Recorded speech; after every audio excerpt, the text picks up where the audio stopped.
long road to sin. And just like the devil's doormat, my soul's wearing thin. Oh, so I can't go back again. Dreaming dreams, I've been playing games that I know I just can't win.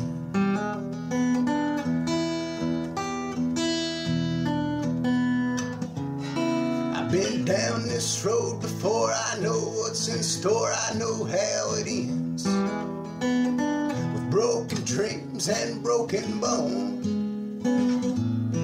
because the bottle was my best friend. Sometimes I hear that whistle blowing, I can't tell a dream or if it's true. And I can also hear the faint sound of that old Hank Williams tune.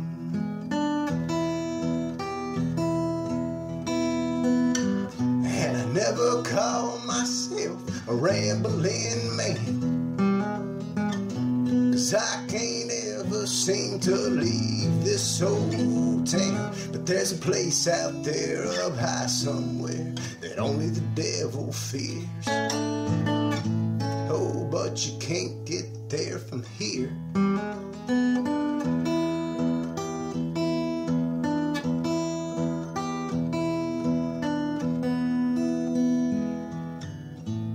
So I stand here living proof life can be summed up with nothing more than 3 chords and the truth. Oh, guess I can give it one more shot and pour it all into that glass, 'cause right now it's all I got.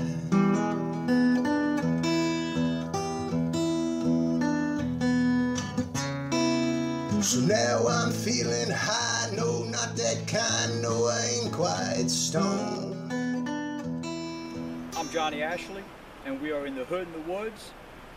This is the ghost town of Thurmond and Glen Jean. This isn't as much a story of 2 towns, but the story of the 2 men that owned the towns that the land was on, who really just hated each other.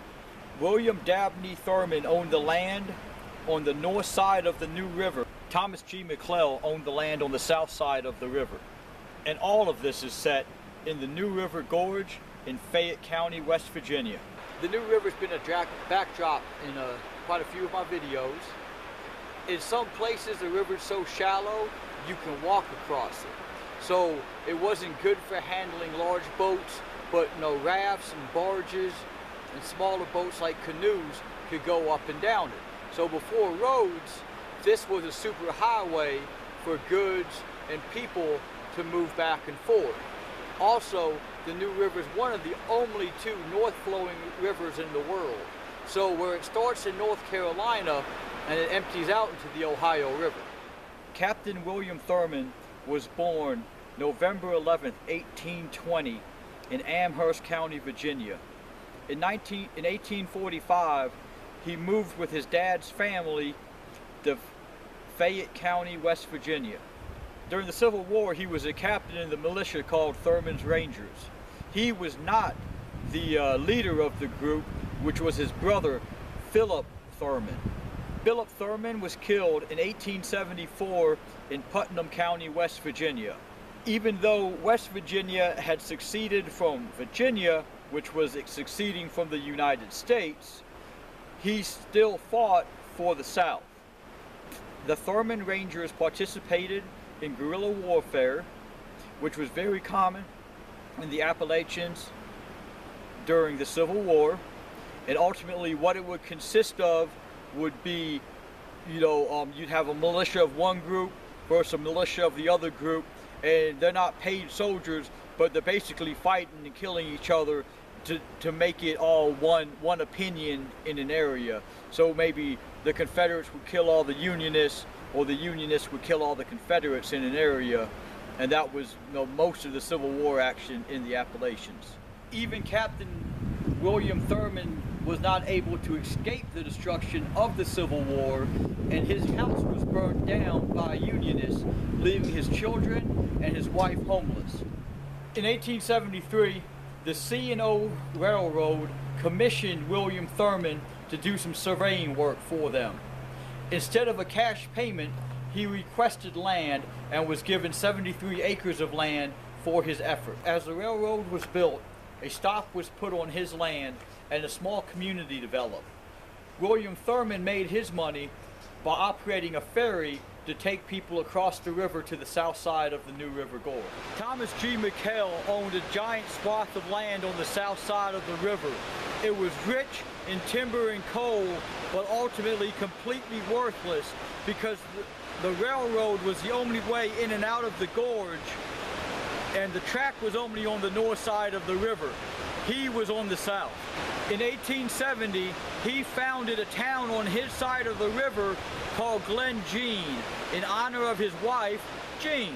In 1889, Thomas McHale negotiated with the Chesapeake and Ohio Railroad, and they built a bridge going from Thurmond to Glen Jean. Then they built tracks going up and down the south side of the New River Gorge. The bridge and the railroad opened up the coal and the timber resources on the south side of the river. Elsewhere in the country, western expansion was in full swing, and they needed timber to lay down tracks and build bridges out west. In the north and the Midwest, the Industrial Revolution was beginning to kick off, and they needed as much coal as they could get for the factories and the power plants. As every train coming from the south side of the river had to pass through Glen Jean and then through Thurmond, the boom was on. Thurmond opened a general store, and he built 30 houses which he rented out. Where I'm standing now, in 1891, the Hotel Thurmond was built. It burned down in 1898 and was rebuilt of bricks in 1901. That same year, Thomas McHale opened his hotel in Glen Jean. The hotel was called Glen Dun. It was 4 stories and had over 100 rooms. William Thurmond was a Bible-thumping Baptist. He banned alcohol and gambling in his towns, but the same could not be said for McHale. Thurmond could sit on his side of the river and watch the non-stop party going on at the Hotel Dun Glen. In 1903, both Thurmond and McHale incorporated their towns because they were scared the other one would try to incorporate their town and force their rules upon them.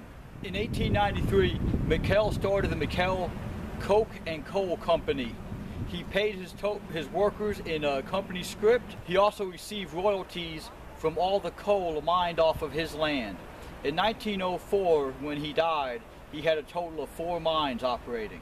Thurmond also operated the Thurmond Coal Company. His town ended up housing 2 other coal companies' offices, as well as having 3 general stores, a jewelry store, and a Western Union. Thurmond died in 1910.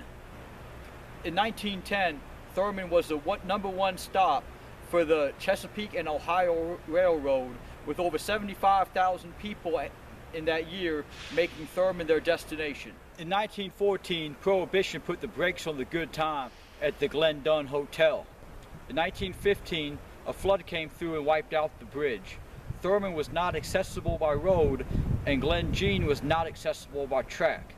The bridge was not rebuilt until 1917, so they spent 2 years without the bridge. In 1922, a large fire destroyed most of Glen Jean, and then in 1930, a fire destroyed the Glen Dun Hotel. This is City Hall, by the way. Thurmond also had a fire in the 30s. The 30s was a bad time for Thurmond economically. They lost 2 banks, a hotel, and a phone company. In 1995, the post office closed, which is the truest sign of a ghost town. That is when the Park Service stepped in. They took over the land. They turned the Thurmond Rail Depot into a visitor center. In 2010, Thurmond had 7 residents. In 2016, they had 5. You know, we're not going to do this and not go in some house.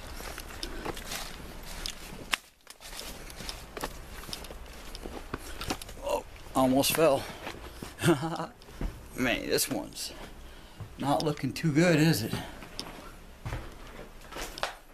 And I didn't bring a flashlight. Now that's the steps to the basement. Here's a nice pantry. Just nice little old house. The front of it's all boarded up, and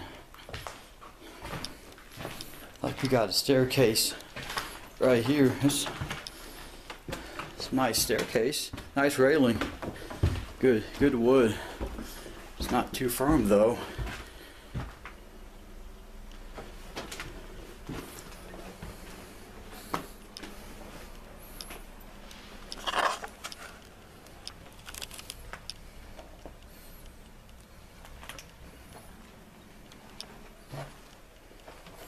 It's got some a little bit newer carpet in it.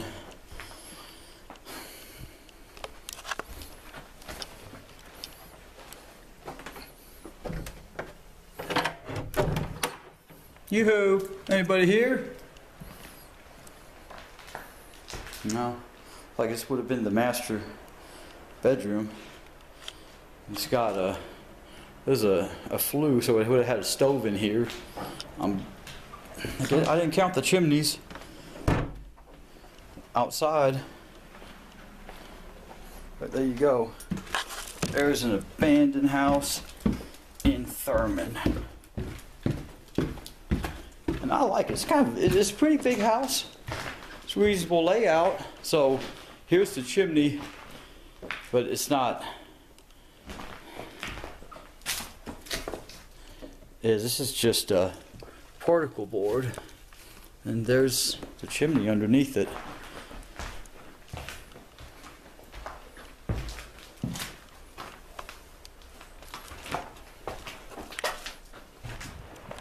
Now here is the coal hopper in Thurmond. As you can see on it, it straight says C&O, which is Chesapeake, Ohio. And I love to see all of these wheels up on it, all the pulley wheels, and you see it's got that ladder going all the way to the top. And when we come around to this side of it, you can see where the ladder stops. You can see it going all the way up, and then immediately next to the hopper is this building, which I would have thought was a train depot if there wasn't already a train depot. So I'm wondering if this had something to do with, you know, it was a break room, it was something for the employees who were loading the coal hopper. So here we are coming on in. There's just nothing in here. Looks like Snake City in the summer though.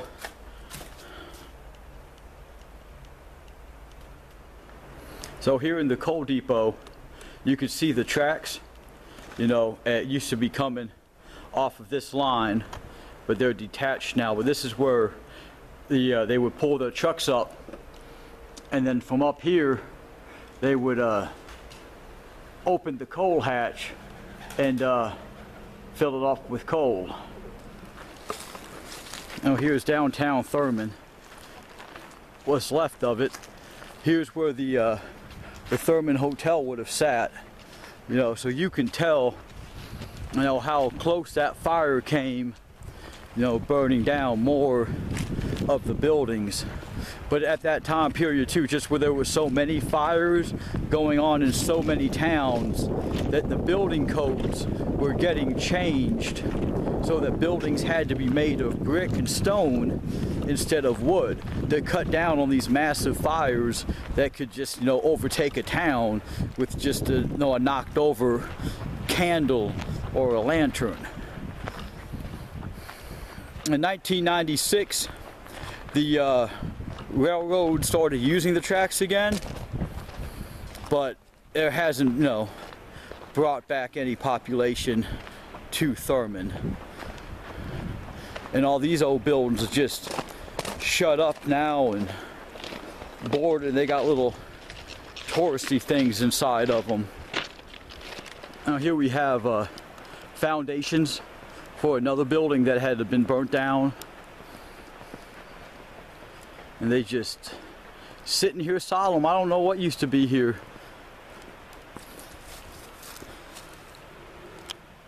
There's a stamp on it, French mark. There's more foundations.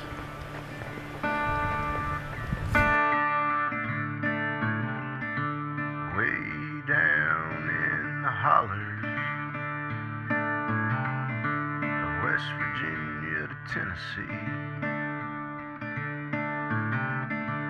live the shiners and blue collars, simple folk like you and me.